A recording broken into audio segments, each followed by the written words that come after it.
Queridos amigos, nesse momento são 20 horas. Hoje nós estamos no dia 18 de novembro do ano de 2014. É com muita alegria que estamos aqui novamente para realizarmos o nosso programa Amor e Sabedoria de Emmanuel. Eu gostaria de, nesse momento, convidar a todos os ouvintes da Rádio Brasil Espírita, os nossos companheiros da Rede Amigo Espírita, para nos acompanhar na oração que o Senhor nos ensinou, para com ela suplicarmos a autorização para iniciarmos os trabalhos da noite.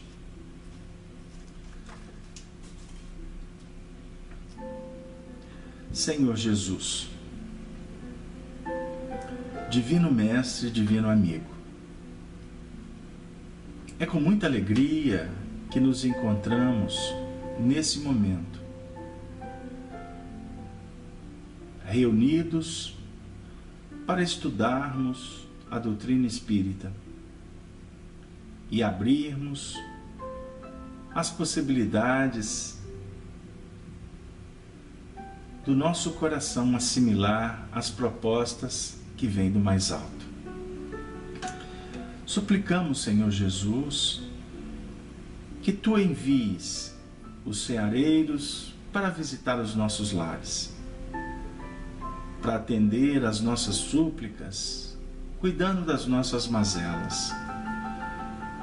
Nesse momento, eu suplico, Senhor, que abençoe a todos que aqui nesse momento nos intercambiamos nessas frequências maravilhosas do amor, do trabalho, da solidariedade, da caridade.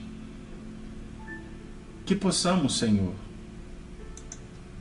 atingir ao final do trabalho nos sentindo em paz, alimentados pelas vibrações do Teu sacrossanto amor. E com a oração que Tu nos ensinastes, nós vamos pedir autorização para iniciar os trabalhos da noite. Pai nosso que estais nos céus, santificado seja o vosso nome. Venha a nós, Senhor, o vosso reino. Seja feita a vossa vontade, aqui na terra como nos céus. O pão nosso de cada dia nos dê sempre, Senhor. Perdoe as nossas ofensas, mas ensina-nos a perdoar a todos aqueles que nos têm ofendido. Não nos deixes cairmos novamente nos erros, nas influências. Senhor, livra-nos do mal, pois o vosso, Senhor, é o reino, o poder e a glória para sempre. Que assim seja. Que nestas vibrações que tocam a sensibilidade de nossas almas, possamos sentir a presença de Jesus dentro da nossa casa, dentro do nosso coração. Que a luz se faça agora e para sempre. Que assim seja. Que assim seja. Queridos ouvintes da Rádio Brasil Espírita, nossos queridos companheiros da Rede Amigo Espírita, a nossa equipe da FIAC aqui de Belo Horizonte, companheiros que se encontram nos lares, a todos vocês que depois irão acompanhar esse vídeo, esse áudio de alguma sorte da sua casa, fazendo caminhada, ouvindo no equipamento, no CD do caminhão. Muitos companheiros, amigos nos narram que trabalham nas estradas e ouvem esses áudios. Enfim, a você, nesse momento. O nosso trabalho é um trabalho que hoje estamos completando 79 semanas, 79 encontros, nas noites de terça-feira, com esse programa que carinhosamente nós demos o nome de Amor e Sabedoria de Emmanuel. Nós temos os programas das quintas-feiras que realizamos em torno do Espiritismo, do Evangelho e da Educação. E também nas sextas-feiras transmitimos o estudo do Livro dos Espíritos, direto aqui da FIAC Minas, casa que nós tivemos a alegria de que, com um grupo de amigos, tê-la fundado exatamente no dia 1º de abril do ano de 2008.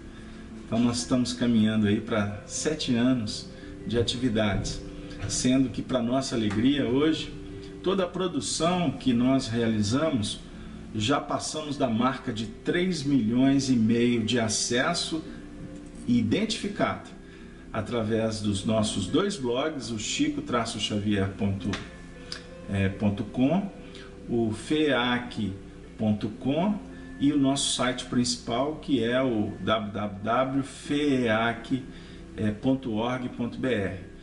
Material que nós disponibilizamos em parceria com a Rede Amigo Espírita. Então, com esse envolvimento, principalmente com a emissora, a nossa rádio web Brasil Espírita, e mais de 15 sites que hospedam, que retransmitem esse trabalho, a gente só tem a agradecer a Jesus, sem nenhum laivo de vaidade, mas acima de tudo de alegria por estar podendo levar a mensagem para tantos corações. Então, se a gente pode permanecer com o número que os nossos provedores, os servidores nos oferecem, eu gostaria de externar aqui, eu poderia até ser mais ousado de dizer que nós já passamos de 5 a 6 milhões de acessos, porque o material ele é replicado principalmente através da Rede Amigo Espírita, que graças a Deus hoje estamos atingindo uma marca hoje já estamos caminhando para 2 milhões e 800 acessos apenas no ano de 2014. Então vocês imaginem como que funciona, como que estabelece esse efeito multiplicador da mensagem de Jesus. Então, eu gostaria até de deixar claro no início do trabalho que nós não nos preocupamos com números, porque o Evangelho nós devemos focar principalmente a parte da qualidade. Então, se o trabalho que a gente faz atende a uma pessoa e atendendo uma pessoa, essa pessoa pode encontrar recurso para mudar a sua vida, para nós já é o suficiente. Agora, quando a gente tem a notícia de que está auxiliando como a nós mesmos a tantos corações, o nosso coração realmente se enche, se enternece, enchemos de muita alegria, porque diante de um mundo com tantas dificuldades, de tantas disputas, de tantas vaidades, de tanto egoísmo, o que vale aqui é a simplicidade da mensagem do Evangelho, porque Espiritismo deve se pautar nos princípios que são coerentes com o Evangelho: simplicidade, dedicação, trabalho, fé, renúncia, sensibilização, caridade, solidariedade, unificação. Tudo isso é extremamente importante para dar sustentação ao trabalho, porque se fica diferente, a gente sabe que com o passar do tempo o trabalho perde o fôlego, o trabalhador pode se desviar do caminho. Então, queridos amigos da Rádio Brasil Espírita, hoje eu externo meu abraço especial a minha amiga querida Cláudia, o nosso querido companheiro Márcio, que está assumindo outras frentes aí em Maceió. Daqui a pouco a gente vai ter notícias aí interessantes. Ao nosso amigo José Aparecido, que realiza esse trabalho excepcional, de muito fôlego, e aos demais membros, como o Arnaldo, como o André, quanto agora a Jane, que chegou, a nossa amiga Rosângela Pires, nós temos a nossa outros companheiros, que agora me foge o nome, que integram essa equipe de expositores que trabalham na sala estudando o Espiritismo e na organização da própria Rede Amiga Espírita. E vai aí, já que são tantos abraços, hoje eu estou igual o Maguila, né? Vou abraçar lá o padeiro, mamãe, os amigos.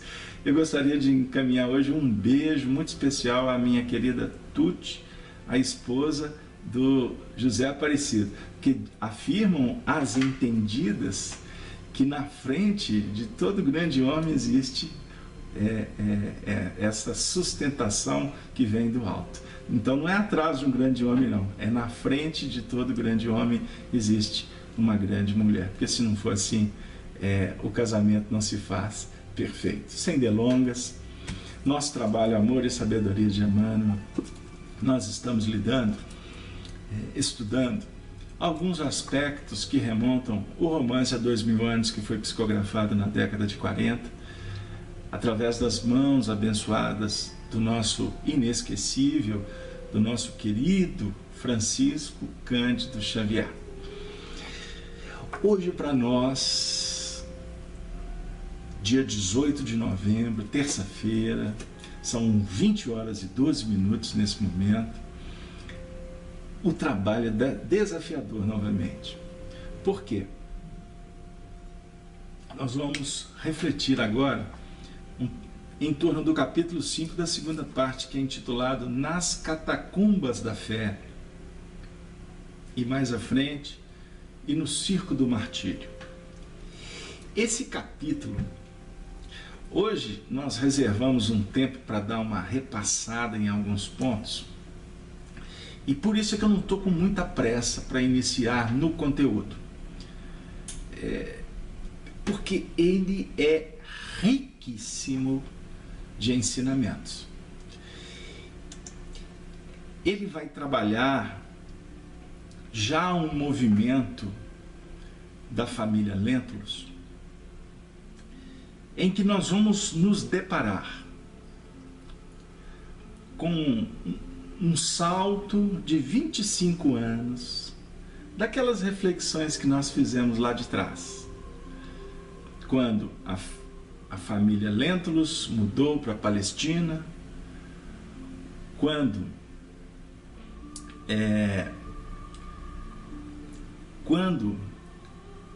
nós vamos relembrar daquele instante do encontro de Flamínio Severus com Públio, relembrando o passado, Emmanuel, o senador Lentulus, contando que se viu como o próprio bisavô. Mais à frente nós vamos ver essa família partindo para a Palestina em busca da cura de Flávia Lentulus, o nosso querido Chico. Nós vamos nos lembrar do encontro, daquele momento em que o filho de André de Gioras, Saúl de Gioras, atira uma pedra, acerta o rosto de Lívia, ele é encarcerado, o pai, André, vai pedir ajuda para o senador libertar o filho, ele não aceita, o menino é preso, no sentido de ele escapa inclusive da própria jurisdição do senador. Nós vamos lembrar a fúria do pai, a exposição da vingança.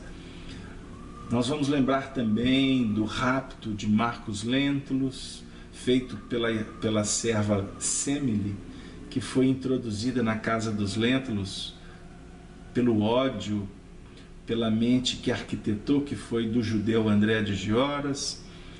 Nós vamos lembrar das tramas que envolveu a família, Pôncio Pilatos assediando Lívia Cornélia, nós vamos lembrar que as trevas tentou invadir o lar dos Lentulus. Nós vamos também, aqui nesse momento, vem à memória o encontro do senador com Jesus. É extraordinário aquela passagem, nós fizemos vários estudos em torno daquele encontro. Por que não lembrar também da transformação de Lívia ao cristianismo, a sua amizade extraordinária com a serva Ana, que era sobrinha de Simeão da Samaria. Nós vamos lembrar da desencarnação de Simeão, embora a gente não tenha tratado nos nossos estudos, mas a história nos obriga a falar desse apóstolo que chegasse ao próprio Mestre Jesus, naqueles encontros, nas prédicas. Nós vamos lembrar do encontro extraordinário de Lívia com Jesus. Lembram que nós abordamos a diferença entre o encontro do marido, que ainda estava muito vinculado às peias, às dificuldades da posição que ele ocupava como imperador, que procurou Jesus no fim da tarde, à noite. Jesus disse: por que não me procurastes de dia?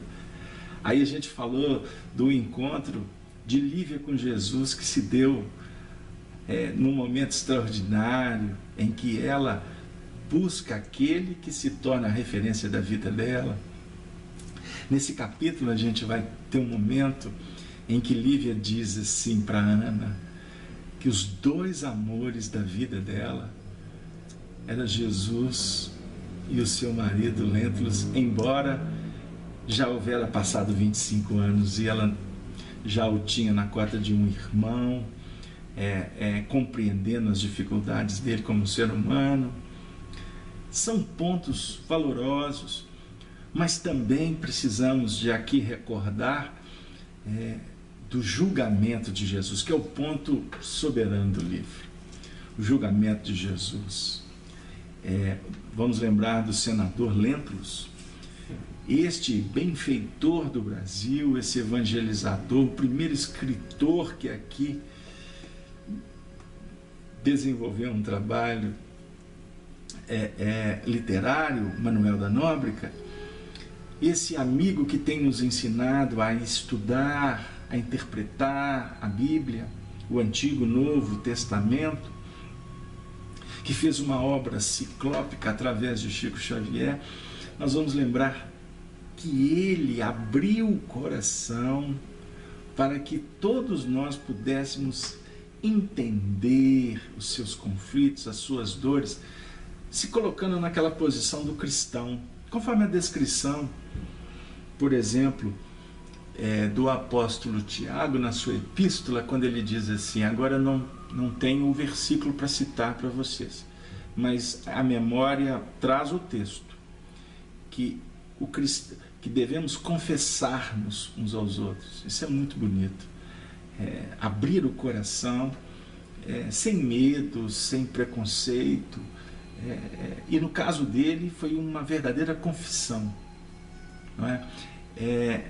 Ele voltar para falar de uma realidade que ele viveu.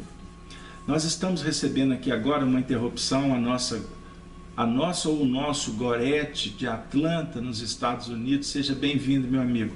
Se ficar travando, lembre que você pode também acompanhar pelo site feac.org.br, lá você tem o áudio, também no site da Rádio Brasil Espírita, e no caso da FEAC ainda você tem TV FEAC Minas, transmissão de terça e quinta, você pode assistir o vídeo por lá também. Ou seja, nós estamos oferecendo vários caminhos para que a mensagem possa chegar para todos vocês. Portanto, obrigado, Daniel, está me dando um retorno que o som ficou legal, ele me falou que na última semana estava baixo. Então é isso aí, vocês têm que contribuir para que a gente possa qualificar o trabalho, embora um amadorismo extraordinário que é o nosso. Mas assim que vai, é assim que pode, é assim que nós damos conta de fazer. Então, queridos amigos, é necessário lembrar desses pontos, porque eles são vigas de sustentação para a gente compreender o projeto que Emmanuel trouxe. Então, o encontro dele com Jesus, a posição dele, a conflituosa, de alguma forma tentando ajudar Jesus, né? Quando ele manda que levem ele para Caifás, depois ele dá a sugestão, tem outras questões, mas agora, rapidamente, é ele que sugere, que dá uma dica para Pilatos, para tentar livrar Jesus, que era um homem justo. Aí ele dá a sugestão de Barrabás. Observem bem, a gente conhece a história, e hoje o mundo espiritual, as tradições do mundo espiritual nos revelam pontos extraordinários e que inclusive nos aproximam muito da história. Porque aqui Emmanuel, ele se apresenta como aquele que estava lá, e quantos de nós de repente não estávamos naquele processo? Obviamente em situações muito difíceis, dentro da faixa evolutiva que nós ocupamos, mas a definir que nós somos caminhantes da história. Nós somos aqueles que estamos percorrendo e construindo o livro da nossa própria vida, e por isso os ajustes que são necessários na atualidade, as dores que são valorosas oportunidades para burilar o nosso ser. Eu postei no site, no Facebook da FEAC, ontem, uma imagem que chegou que eu achei extraordinária, de uma fala do Papa Francisco, que diz o seguinte, mais ou menos assim, que nós ainda precisamos do óculos da dor para enxergar Jesus. Precisamos dos óculos da dor para enxergar Jesus. Porque o nosso coração está fechado. Porque nós ainda não optamos pela senda do equilíbrio, do bom senso, do cuidado, da fraternidade, da caridade. E por isso nós estamos tendo esta divina oportunidade de passar pela dor, como Leon Denis trata no livro No Problema do Ser, do Destino e da Dor, como a dor abençoada, esse anjo que nos ajuda tanto. E aí nós estamos caminhando na história, e é necessário relembrar também, por exemplo, aquele momento em que Jesus é flagelado. Eu queria até contar para vocês que dentre todos os programas, todos os estudos que nós desenvolvemos em torno do livro há 2000 anos, que eu não tenho o número preciso de quantos foram, mas o programa que mais deu ibope, mais deu acesso, foi aquele que nós demos o nome, sob a orientação do Mundo Maior, do flagelo de Jesus. Quando nós trouxemos um texto inédito do Chico Xavier narrando como foi a dramaticidade, como foram os detalhes. E ele narrou isso a partir de revelações feitas por Emmanuel nas suas considerações, nos seus estudos. Então, foi um momento que mexeu com todos nós. E também é necessário lembrarmos que caminhando mais um pouco, nós vamos ter aquele momento em que Lívia vai tentar ajudar Jesus. Ela vai tentar procurar uma audiência com o marido.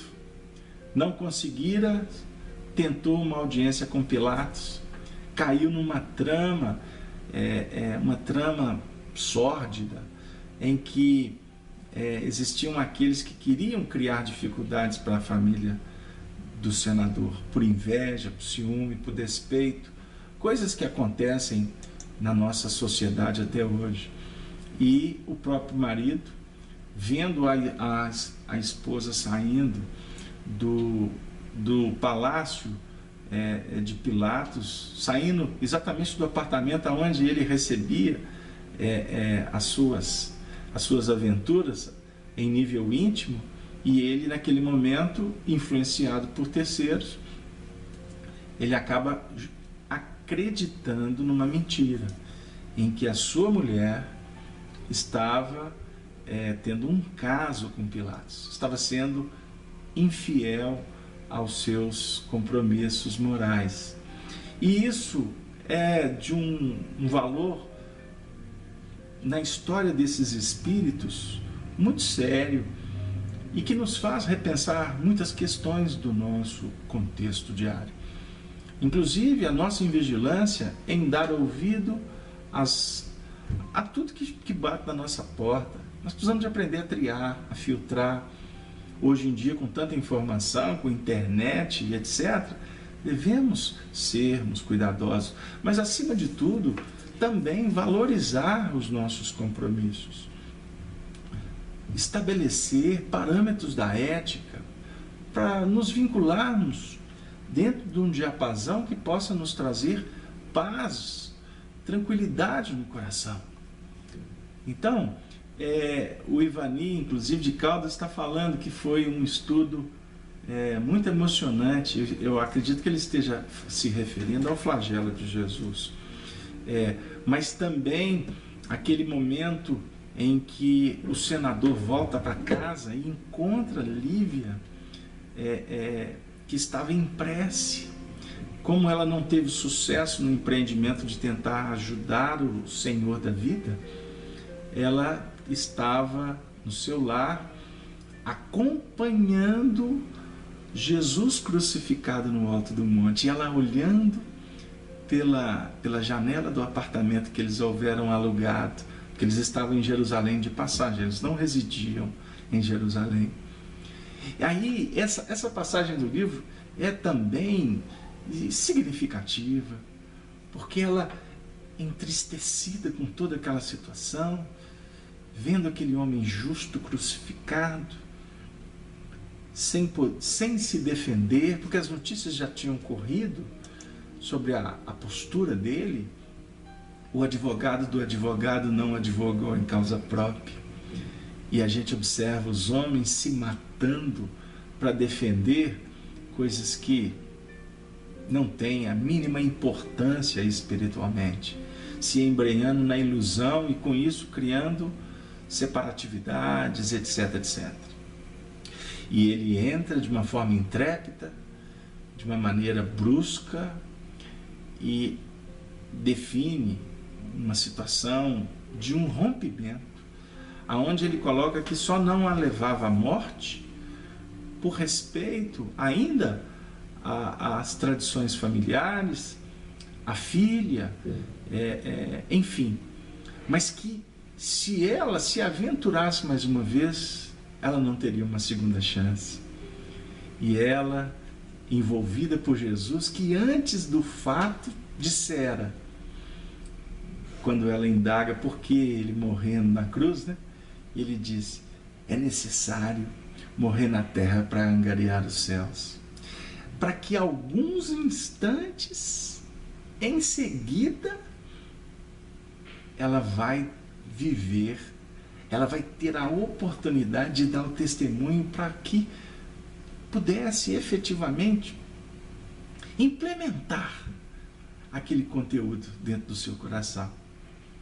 É o que a gente tem falado, o que a gente tem discutido nos nossos estudos, nos nossos encontros, querido amigo espírita. Você que está aqui na sala estudando Espiritismo, em sua casa, acompanhando através da Rádio Brasil Espírita. Evangelho é vivência. Não podemos ficar apenas no blá blá blá, na esgrima intelectual, quem sabe mais, menos. Evangelho é uma proposta que agrega. Mas para agregar no mundo de desagregações, é necessário renunciar, esperar, abençoar, passar.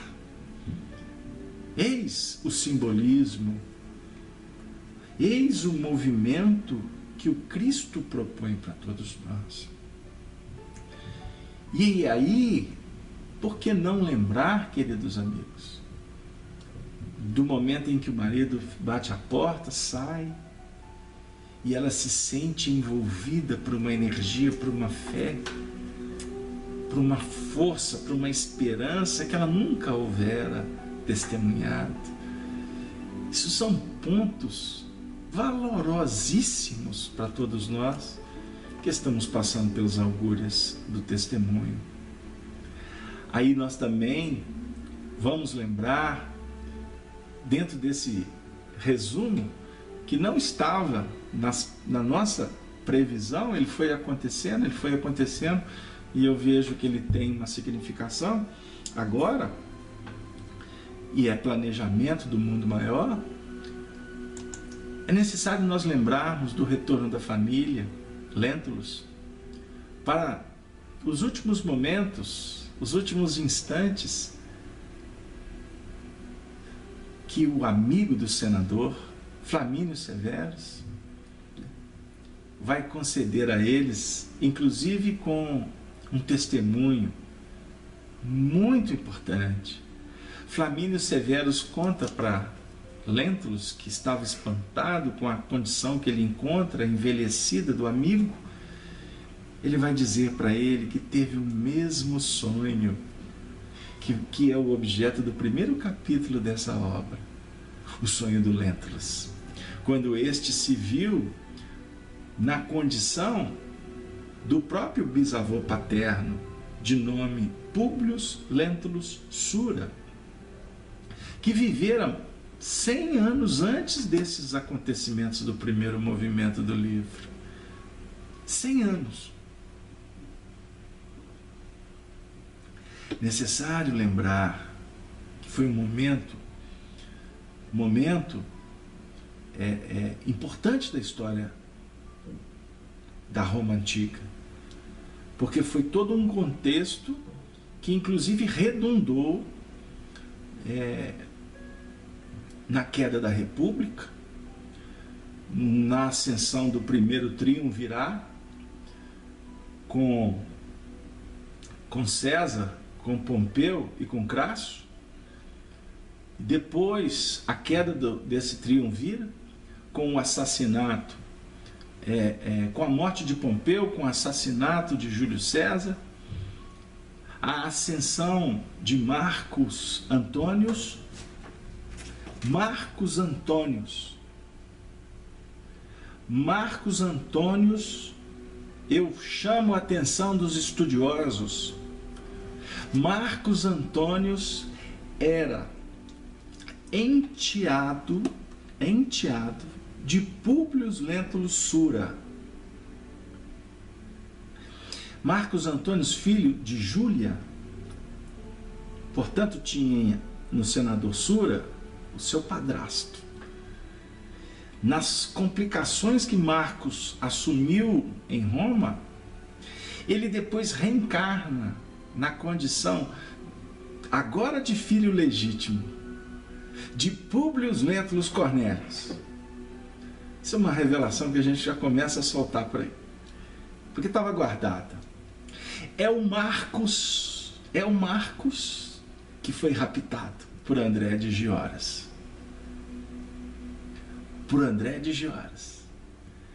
Então, a história ela é muito bem arquitetada pelo mais alto, a definir que as coisas não estão soltas. Os espíritos não reencarnam e se encontram de uma forma desorganizada. Existe, ensina Kardec, parentela corporal, parentela espiritual. Vamos estudar o Evangelho segundo o Espiritismo, porque para muitos o Evangelho segundo o Espiritismo é apenas um livro de mensagens espirituais, o que ele tem essa função também. Mas o Evangelho segundo o Espiritismo é uma obra para ser estudada, porque ela tem um valor literário extraordinário. Ela tem princípio, meio e fim. O encadeamento dos capítulos tem uma lógica que foi desenvolvida pelo precursor dos novos tempos. Como define Humberto de Campos, o precursor da felicidade celestial, Allan Kardec, a voz que clama no deserto. São pontos para a gente refletir. É necessário lembrar que Flamínios teve o mesmo sonho, porém ele se viu na condição de um grande parceiro de Sura. Quer dizer, os dois senadores estavam juntos novamente, agora para trabalhar em outras bases. E eles avançaram bastante. Porque se a gente estuda a personalidade de Cetego, a personalidade de Sura, a gente vai observar que eles estavam numa teia de sombra complicada. Complicada. Fruto da busca do poder. Porque os grandes da época da República queriam o poder. E a Revolução de Catilínia foi abafada por uma mente brilhante e que era autoridade. Nós estamos falando de Marcus Tullius Cícero, o pato, né? O pato. Então, nós vamos viajando na história para verificar o porquê das dramaturgias do lado do nosso companheiro Sura. E ele, já no último momento de vida, reconsidera tudo que ele houvera dito para Lentulus no primeiro capítulo da obra, quando Lentulus narrou o fenômeno do sonho, da reminiscência, né? Porque naquele momento o senador Lentulus falou para ele sobre reencarnação, filosofia dos egípcios, dos gregos, e ele, não, cuidado, nós temos que manter as tradições dos deuses, nós temos que estar focados nos nossos antepassados, na nossa cultura romana, isso é devaneio, cuidado. E aí, no último momento de vida, ele chama o seu amigo, os anos se passaram, e ele diz: tudo que eu te disse, descarta, porque hoje eu vejo a lógica da imortalidade da vida, do fenômeno do retorno na reencarnação, que é lei natural. Ele vai falar tudo isso para o seu amigo, que fica espantado. Ou seja, a revelação, ela vai batendo no nosso coração em muitos momentos da nossa vida, meu amigo. Disso você não tenha dúvida. Quantos chamamentos? Os chamamentos se dão pela dor, pela alegria. Os chamamentos batem na nossa porta por várias maneiras. E esse chamamento, ele está sintetizado no versículo 28 do capítulo 11 do Evangelho de Mateus. Vinde a mim, todos vós, que estáis cansados e sobrecarregados, eu vos aliviarei. Tomai sobre vós o meu jugo, e aprendei de mim, que sou brando e humilde de coração. Aí encontrareis paz. Então, esse vinde a mim, ele tem um papel importantíssimo que nós precisamos de considerar, que nós precisamos de observar. É capítulo 11, tá? Vocês desculpem. Versículo 28, sim. Mas eu vou ler o texto todo. A partir do versículo 25. Porque João Ferreira de Almeida intitula o jugo de Jesus. Naquele tempo, respondendo, Jesus disse: graças te dou, ó Pai, Senhor do céu e da terra, que ocultastes estas coisas aos sábios e entendidos, e as revelaste aos pequeninos. Observem a magnitude desse versículo. Naquele tempo,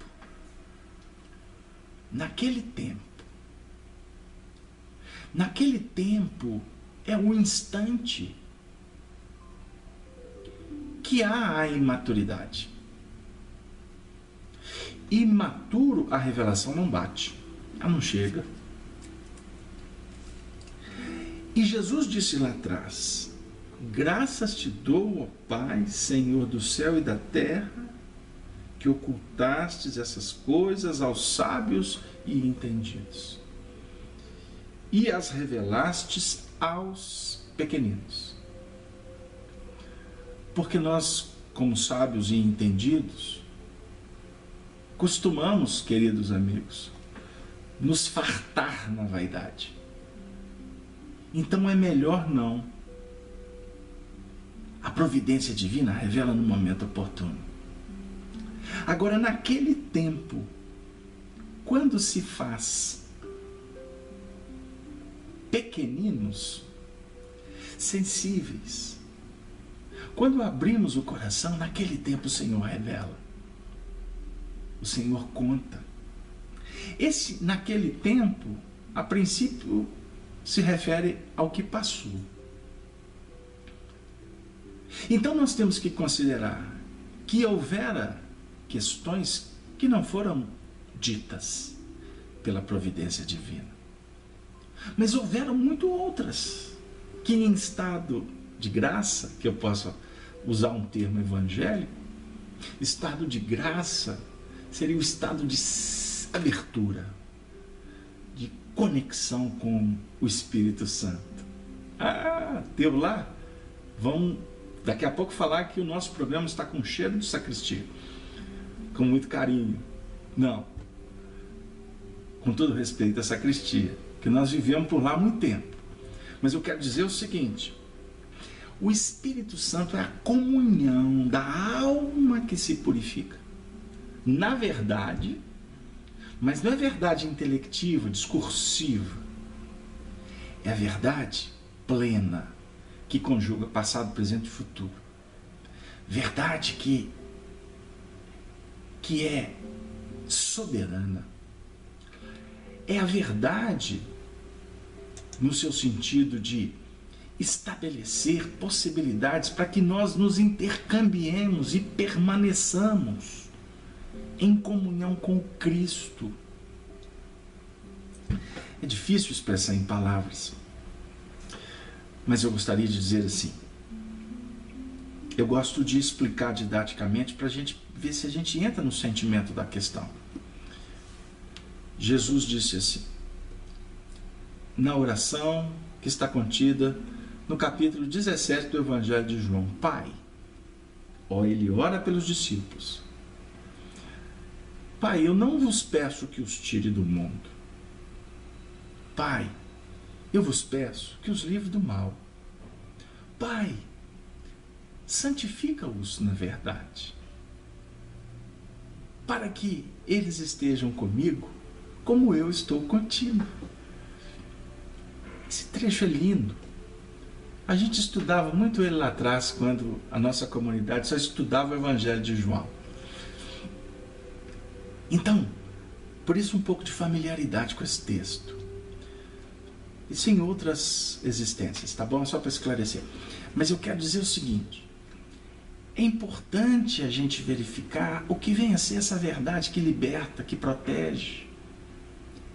Essa verdade que nos coloca em condição de observar detalhes, possibilidades, que ampliam o horizonte. Mas para isso é necessário simplicidade, é necessário cuidado, paciência, é necessário ternura, poesia, arte, música, é necessário ritmo, é necessário qualidade, gênero, é necessário, portanto, a arte de todas as artes, conforme nos explicam os Espíritos,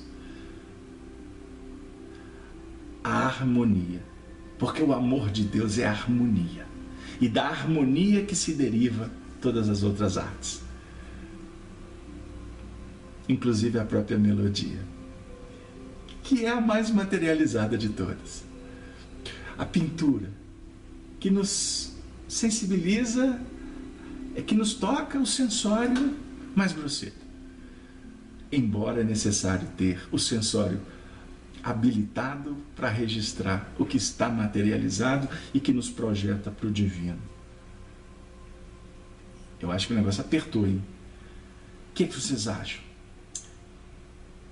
Cleusa, manifesta, minha amiga. Eu estou vendo aí que você está querendo trazer um pensamento. Fica à vontade. Nós estamos trabalhando aqui em grupo. Mas eu precisava, já que eu trouxe o texto, dizer: todas as coisas me foram entregues por meu Pai. E aí eu vou acelerar, porque eu queria chegar no 28 mesmo. Vinde a mim. A Cleusa está dando um sorriso lá em Portugal. Por que, Cleusa? Eu te peguei na curva? Minha filha, não é que é profundo demais. É só a gente ter cuidado. É só ter olhos de ver. Por que Emmanuel pega versículo por versículo? Isso é uma arte judaica. Não é? Isso é uma arte, é uma metodologia de estudo espiritualizante, espiritual, que remonta à antiguidade. A antiguidade.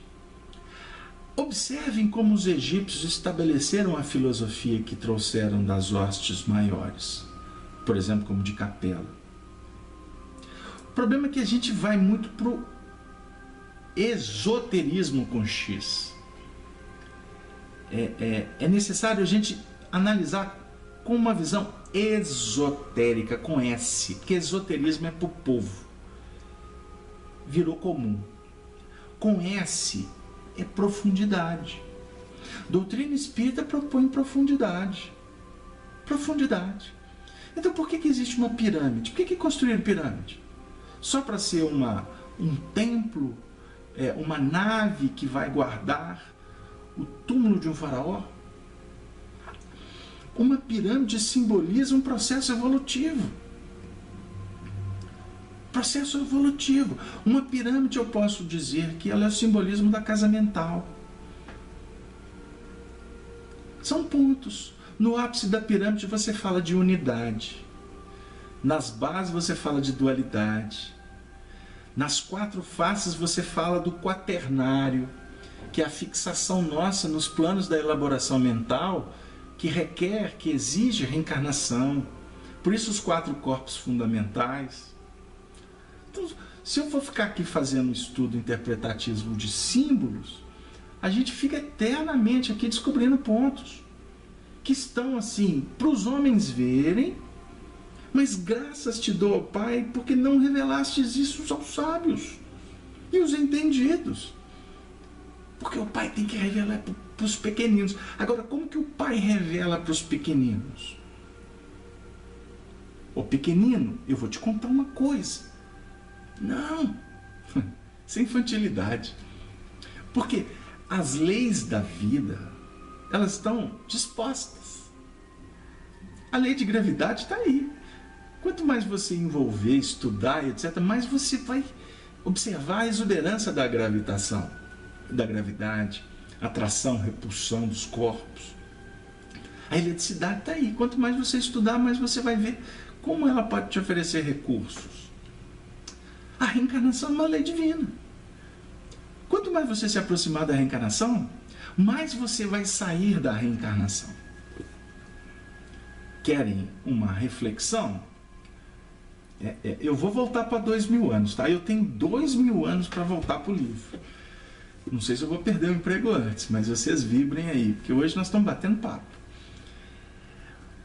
Quanto mais você estudar a reencarnação, mais você vai sair da reencarnação. Como assim, Casalberto? Quer um exemplo? Vamos para a didática do Evangelho? Vamos para os textos?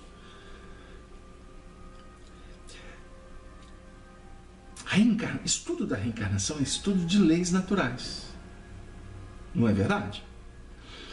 Então, reencarnação, estudar a reencarnação, você estuda o Antigo Testamento, o Pentateuco Mosaico, que você vai entender a reencarnação. Você vai entender a reencarnação. Até com o Senhor dos Exércitos, o paraíso, Adão, Eva, o pecado original. Você vai ver que tudo está dentro do processo do desenvolvimento do psiquismo. Você vai encontrar, inclusive, a perversidade. Você vai encontrar a serpente no paraíso. Depois essa serpente no Apocalipse vira um dragão. Não é? Então são processos que vão contando para nós como que se dá a desenvoltura do espírito, como nós lidamos com os fatores energéticos, a importância de estabelecer o Senhor dos Exércitos como aquele Deus que coordena mesmo. Ao mesmo tempo nós temos profetas, aqueles que revelam, o movimento em que você se torna profeta. Não é do acontecido não, porque ultimamente o que tem de profeta do acontecido, ou então profeta das ideias esdrúxulas, que rasgam os processos, inclusive da evolução, e colocam isso, inclusive, na boca de pessoas sérias, como se elas tivessem falado, mas já desencarnaram, não podem desmentir. Aí fica o dito pelo não dito, mas não tem problema não, falácia passa com o tempo. É necessário observar que tudo isso, todo esse ciclo de aprendizado, ele está sintetizado no Antigo Testamento. Jesus, com o Novo Testamento, inaugura um outro movimento, um outro ciclo de evolução. Planetária, sim, mas cósmica, porque ela se dá em todos os mundos. Mas esse simbolismo tem muito mais a ver para nós, nesse momento de estudar, com um movimento íntimo do que com no que tange lá fora. Porque o que vale para nós é o dentro. O que está fora, a gente busca, recolhe, mas nós temos que voltar para o que está dentro. Então, primeiro, o desenvolvimento é intelectual, é informativo, é lidar com limites, é aprender o não furtar, não desejar o que não é seu, não é isso? Não matar, não usar falso testemunho, não. São 7 nãos. Olha o 7 como número que representa a evolução setenária. 7. Depois eu conto a história do 7. Mas nós temos 3 mandamentos que não são impeditivos. Então, 7 impeditivos. Não. Mas 3 são positivos. O que eu quero dizer? Se Lao Tse, se os avatares da antiguidade falavam assim: não faça o outro que não gostaria que o outro te fizesse. Portanto, não, está dentro desses 7. Com Jesus, a proposta do amor, ela não é ordenativa, ela é libertadora. Com Jesus, o ensinamento é assim, que representa os 3 mandamentos positivos. Amar a Deus sobre todas as coisas, honrar pai e mãe e guardar o sábado. 3. Mas com Jesus ele está dizendo assim: faça ao outro o que gostaria que o outro te fizesse. Deu aí? Então são movimentos que precisamos ter atenção para não falar bobagem, para não escrever bobagem, para não se comportar de uma forma equivocada.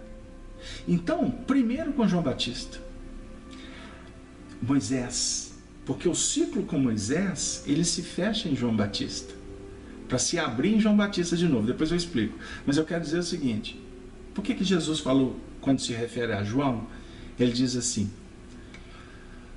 dos nascidos de mulher, João é o maior de todos. Porque João é o ápice do processo da evolução do entendimento. Mas ele conclui dizendo: mas no reino dos céus, João é o menor. Porque ele está falando que o reino dos céus é o reino do amor. O entendimento, a razão, ela é base para que o amor se estabeleça. Não tenhamos dúvida. Isso é muito importante para a gente. Agora, a base que se torna extraordinária é quando o amor, vamos pensar, quando o amor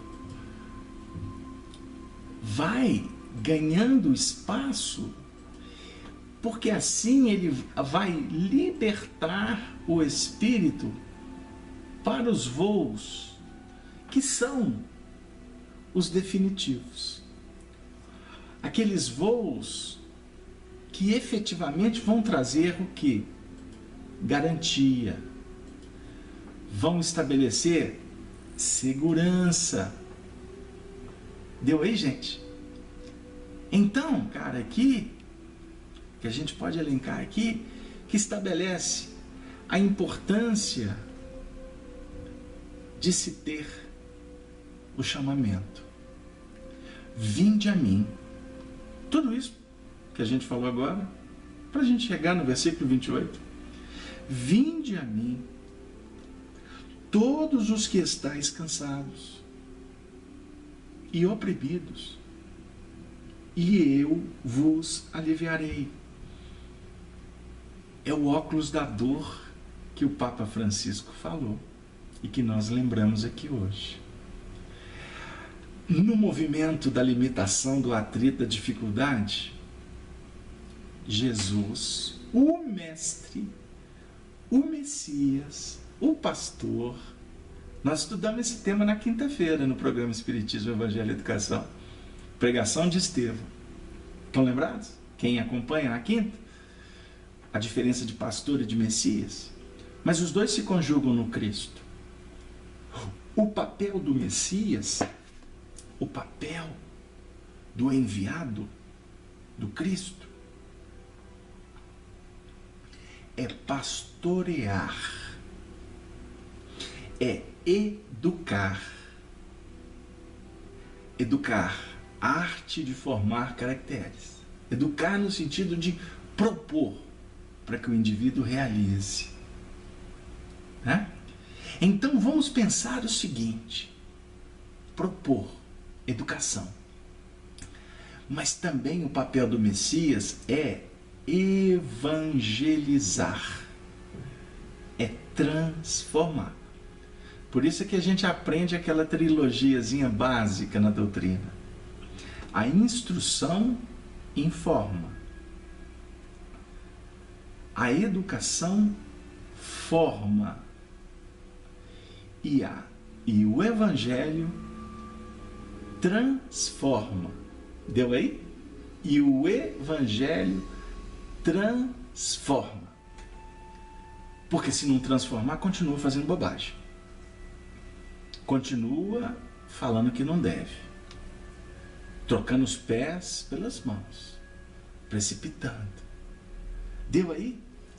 Então, nós estamos fazendo esse pequeno resumo, que está se tornando praticamente um estudo inteiro, o nosso encontro da noite, falando de aspectos do livro Há 2000 anos, porque quando Flamínio Severus, e foi o tema das duas últimas semanas, Flamínio Severus revela o sonho, ele trouxe novamente o senador Lentulus para refletir em torno do chamamento. Então observe, o chamamento do Lentulus se deu para reencarnar.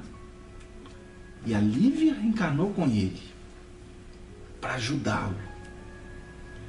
Depois o chamamento foi acontecer quando ele estava com 29 anos. Com um casamento estabelecido, uma vida muito tranquila. O chamamento bateu na porta dele. E foi inclusive favorecido pela doença da Flávia, que adquiriu a lepra, ou a hanseníase. Foi naquele momento de angústia paterna que ele teve o sonho e que ele se viu como bisavô.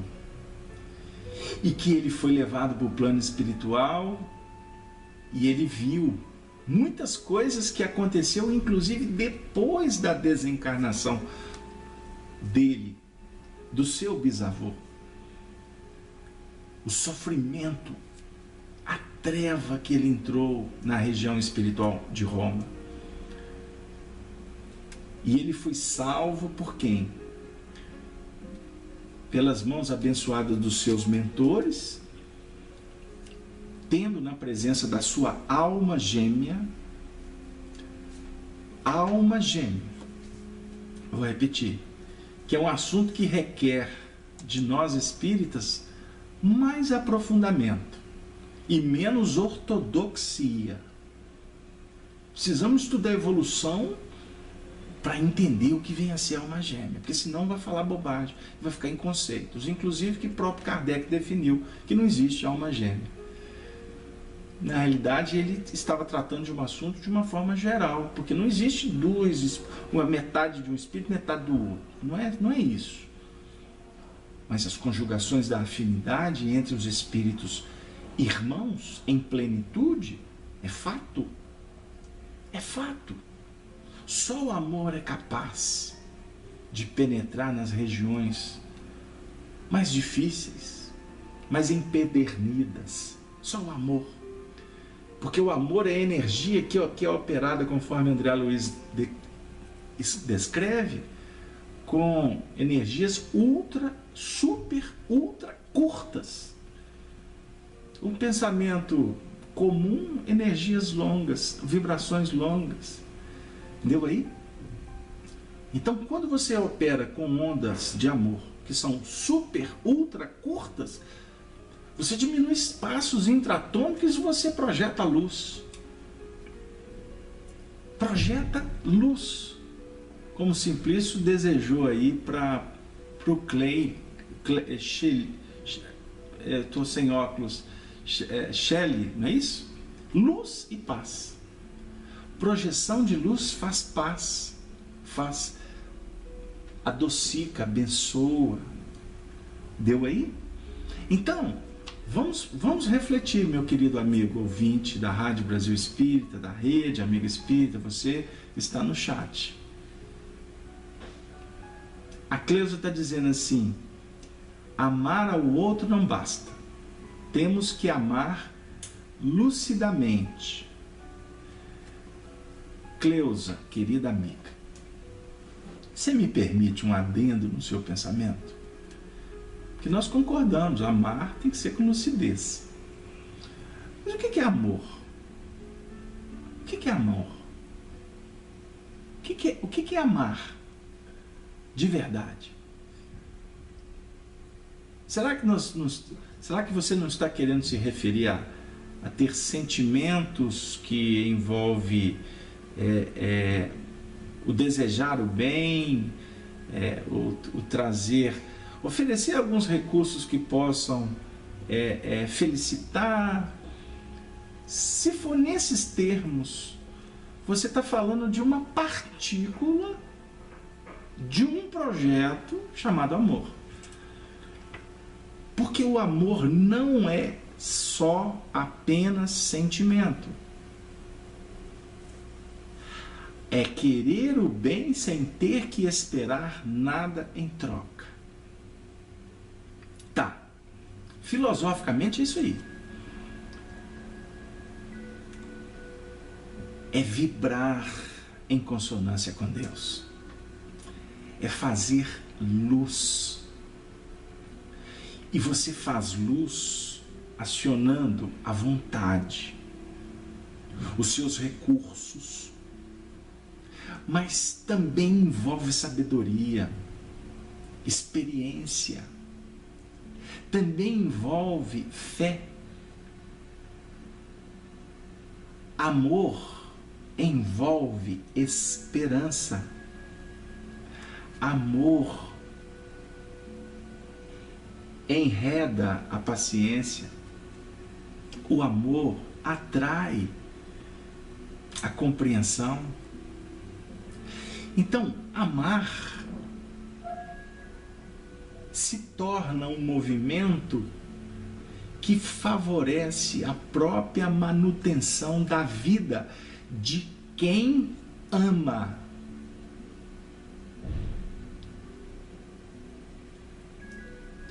Quem ama, como disse a Marcilene, amar é saber perdoar. Marcilene, quem ama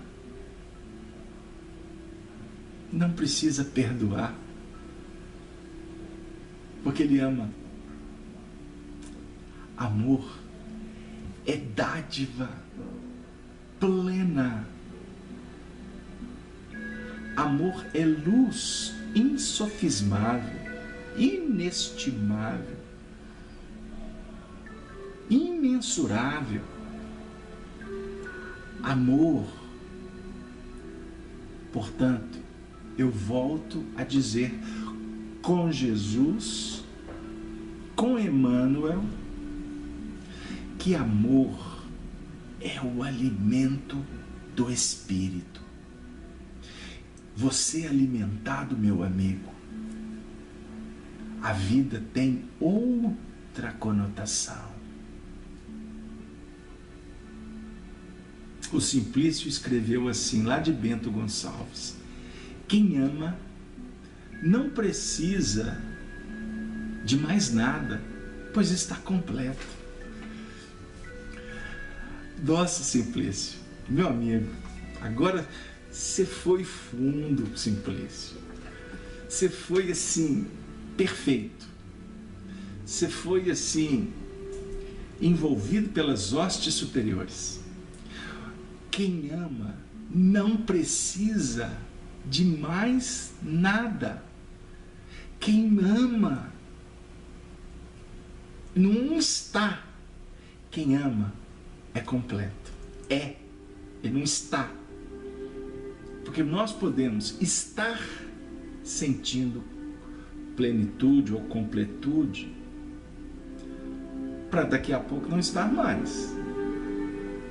Agora, as virtudes são vigas, poderosas, poderosíssimas, para fazer com que sua vida tome outra direção. Porque você estará pronto para se adequar a qualquer situação. Quem ama sempre encontra um mais alguma coisa. Sempre vai achar um pouquinho mais de feijão para inteirar para alguém que chegou. Quem ama sempre estará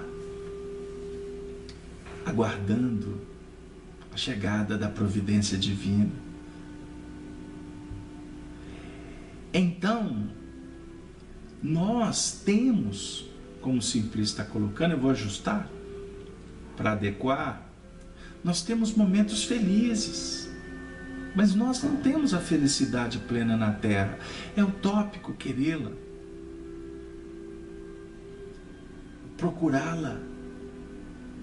Então a companheira hoje me procurou dizendo: meu filho quer suicidar. O que eu faço? Me restou dizer: ame, espere, trabalhe, perdoe sempre. São as propostas de Abigail para Saulo de Tarso, que nós vamos estudar daqui a algumas semanas. Mas não é fácil colocar em prática. Porque quem está querendo tirar a vida está enlouquecido. Está buscando um recurso que não existe na morte. Nós precisamos de ter Jesus como modelo e guia, porque completo Ele não avocou nada. Ele não pediu nada para ele. Ele não exigiu absolutamente nada. Ele não criou seguidores. Ele não inventou uma escola para que a gente pudesse ficar em procissão atrás dele. Observemos. Ele disse: vinde a mim, todos que estáis cansados e sobrecarregados, que eu vos aliviarei. Esse é o versículo 28 que nós lemos. Agora, de memória, eu vou recitar o 29. Mas tomai sobre vós o meu jugo e aprendei de mim, que sou brando e humilde de coração, para encontrardes paz. Tome sobre vós o meu jugo. O jugo dele é leve, porque ele é sustentado pela compreensão. E tomar o jugo é seguir com o jugo. Não é ficar debaixo da asa de Jesus, vinde a mim e a gente lá vai ficar. Não.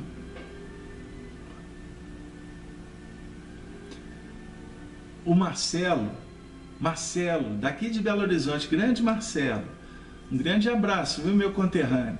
Você que vive na cidade que tem o mais belo horizonte do planeta. Ele está citando o Chico Xavier dizendo: o Cristo não pediu muita coisa. Não exigiu que as pessoas escalassem o Everest ou que fizessem grandes sacrifícios. Ele só pediu que nós amássemos uns aos outros. Então, Marcelo, vamos refletir. Ele não pediu amor para ele. Ele pediu que nós nos amássemos. Captou? Ele não avocou para ele. Ele disse: amem e seguirás adiante. Emmanuel tem uma frase extraordinária que o Chico colocou numa carta que ele enviou a Vantuil de Freitas. Está no livro Testemunhos de Chico Xavier, da Sueli Caldas Schubert, publicado pela FEB. Uma biografia extraordinária do Chico. Porque tem muitas biografias boas do Chico. Nem todas, mas muitas são lídimas, documentais. E esta, o Chico disse: Vantuil, o Emmanuel tem me falado que nós precisamos de seguir para a frente e para o alto. Para a frente e para o alto. E aí, Marcelo, eu vi uma frase hoje no Facebook. Os Facebooks que a gente usa são evangélicos, tá? São cristãos.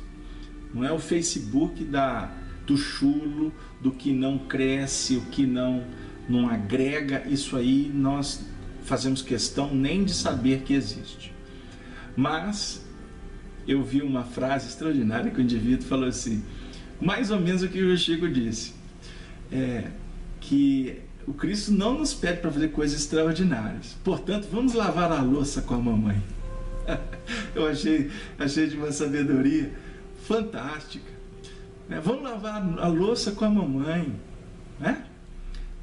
A Rita de Juiz de Fora está falando assim, que eu não perca a vontade de doar esse enorme amor que existe em meu coração, mesmo sabendo que muitas vezes ele será submetido a provas e até rejeitado. Chico Xavier. Não é? E era a característica do Chico. Nos oferecer um enorme amor. Ou eu posso até dizer, ele se autocompletar com esse extraordinário amor, que fazia com que ele vencesse os óbices do caminho, que ele pudesse passar pelas dores, que eram imensas, imensas. O Chico teve dores a vida inteira. 1931, lançando o Parnaso de Além-Túmulo, no primeiro livro, o presente que ele ganhou foi a cegueira, a perda da visão do olho esquerdo. Esse foi o primeiro presente que o Chico ganhou. na publicação do primeiro livro. E sangrava e doía, e muitas vezes ele reclamava, e o Emmanuel falou assim, você tem um só, já está bom, já dá para a gente trabalhar, vamos em frente. Não é? Então são pontos que nós poderíamos aqui trazer também para agregar valores no nosso trabalho singelo, para que a gente possa sentir o amor de Deus, que sustenta todos nós e que nos convida, querido amigo, a modificar a nossa vida através do amor.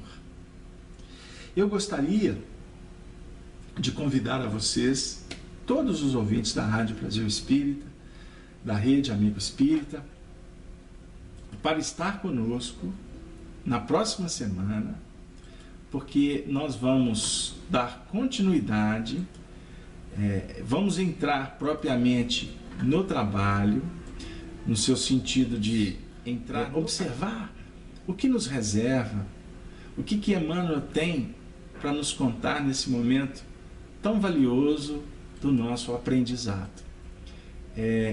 Portanto, nesse momento que nós caminhamos para o fim do trabalho, porque o nosso tempo está numa velocidade incrível, eu peço a vocês que nos acompanhem numa poesia de Maria Dolores, para que esses versos possam representar para nós a alegria, o sentimento que envolveu a todos nós nesse intercâmbio com os nossos companheiros de outras terras, e que possamos ter sempre a certeza do amparo do mundo espiritual, que jamais nos deixa seguir o passo em vão, que não permite que nós estejamos sós, e por isso sempre nos oferece os recursos que nós precisamos para dar, para seguir, para nos ajustar na caminhada que nos propusemos antes de reencarnarmos.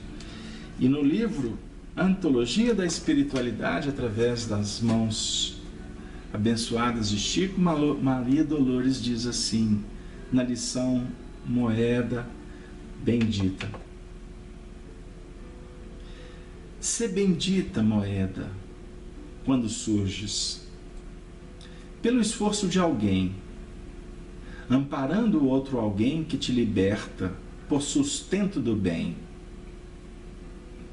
Honrada seja sempre quando atinges os mais remotos ângulos do mundo, a afeição de alavanca do progresso no trabalho fecundo. Respeitada te vejas como apoio na civilização dia por dia, espalhando na terra em toda parte reconforto e alegria. Venerada te mostre sobre a forma em que o poder humano te estrutura, a fim de garantir os méritos da escola no clima luminoso da cultura. Sê bendita, porém, com mais grandeza, onde a força que encerras se consome, para ser pão e luz, abraçando e extinguindo a penúria sem nome. Enaltecida sejas com mais glória, na sombra em que teu brilho sobrenade, para lenir a dor que obscurece as trilhas da viuvez e da orfandade. Louvada sejas mais ardentemente, na mão fraterna e boa que te alcança, a fim de transformar-te vida em fora, em fé, socorro e em paz, caridade e esperança.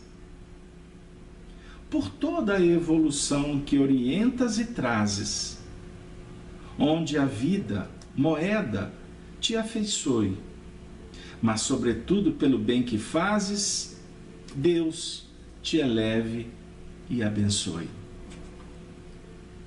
Deus te eleve e abençoe, onde a vida, moeda, te afeiçoe, possamos todos nós nos abraçarmos e agradecer pelos recursos que o Senhor nos concede e que possamos cada vez mais nos fazermos dignos como operários da paz, como trabalhadores do mundo novo.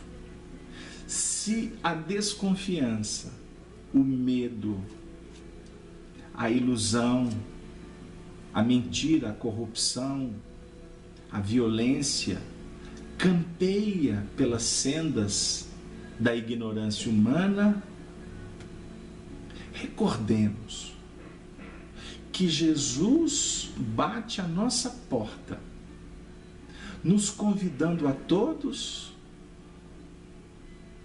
para que possamos sair pelo caminho, oferecendo reconforto, a esperança, acreditando que tudo vai mudar, que as pessoas precisam de oportunidades.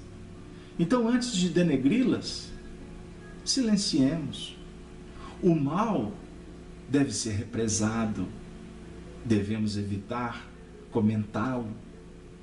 Então, para isso, sejamos aqueles caravaneiros que iremos semear apenas a paz.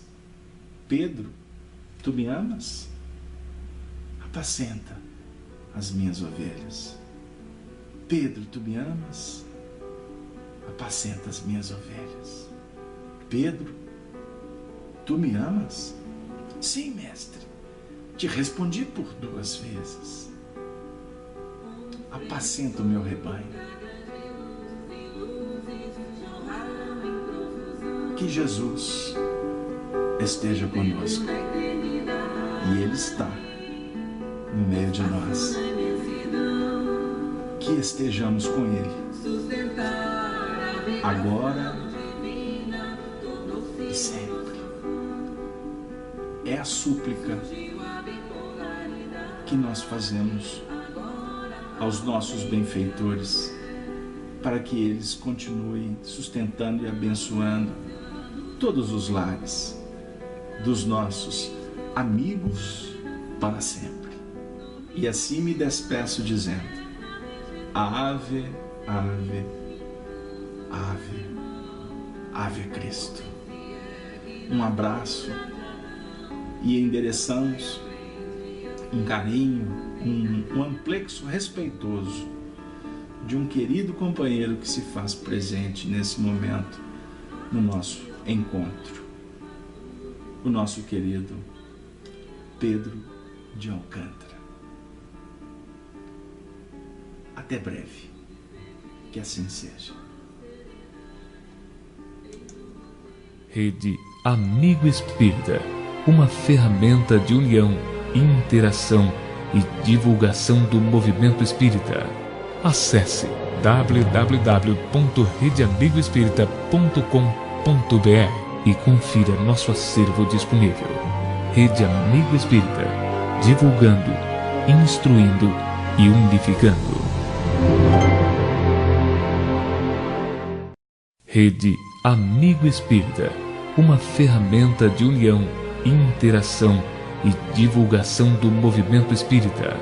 Acesse www.redeamigoespírita.com.br e confira nosso acervo disponível.